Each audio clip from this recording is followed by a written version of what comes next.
तो नीतीश कुमार पर तरह तरह के सोशल मीडिया पे सवाल खड़े किए जा रहे हैं।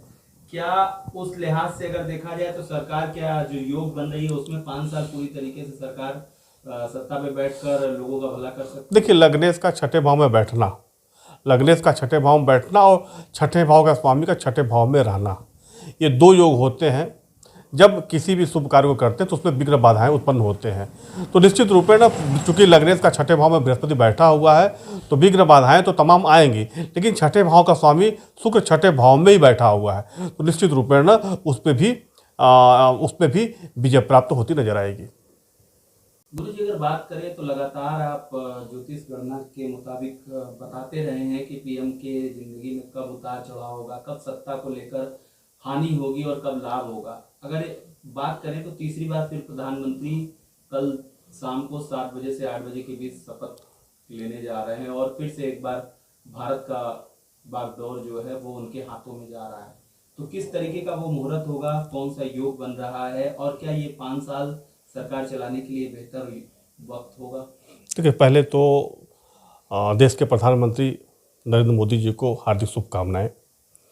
कल जो है शपथ ग्रहण कार्यक्रम 7 से 8 के बीच में होगा नई दिल्ली में, ज्येष्ठ शुक्ल चतुर्थी रविवार 9 जून 2024 7 से 8 के बीच नई दिल्ली। पहले तो हम बात करते हैं कल कौन कौन से शुभ योग होंगे। तो देखा जाए, पुनर्वसु नक्षत्र होगा, चतुर्थी होगी, रविवार होगा, वृद्धि योग होगा, कर्क राशि का स्वगृही चंद्रमा होगा, याई जय होगा, रवि योग होगा एवं सर्वार्थ सिद्धि योग होंगे। इतने तरह के योगों का समावेश कल शपथ ग्रहण के कार्यक्रम के समय में होंगे।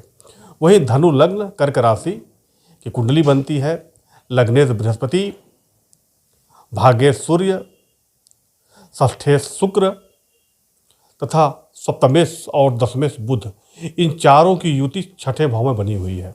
तो निश्चित रूपेण यह कार्यकाल मोदी जी के लिए बड़ा ही सुभद रहने वाला है।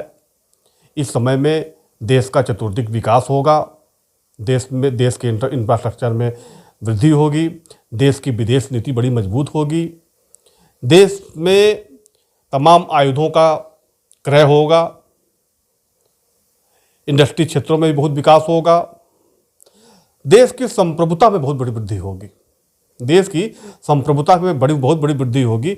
पराक्रम में बैठा शनि, इस शपथ ग्रहण कार्यक्रम के कुंडली में सब पराक्रम भाव में बैठा हुआ है शनि, अर्थात निश्चित रूपेण इन 5 सालों में कड़े कड़े नियम जो जनता हित के लिए होंगे वो सभी लागू किए जाएंगे। साथ में देखें हम तो चूंकि एक चीज़ इस कुंडली में है, चंद्रमा 8वें है और चंद्रमा अष्टम भाव का स्वामी होकर अष्टम भाव में ही बैठा हुआ है। यह एक बहुत बड़ा योग होता है। तो कई तरह के योग बने हुए हैं जो इस शपथ ग्रहण के कार्यक्रम में जो कुंडली जो बनी है, इसमें तमाम तरह के योग बने हैं। तो निश्चित रूप में हम यह कह सकते हैं कि विश्व पटल पर भारत को आगे ले जाने वाला यह शपथ ग्रहण कार्यक्रम होगा जो भारत का चतुर्दिक विकास कराने वाला होगा।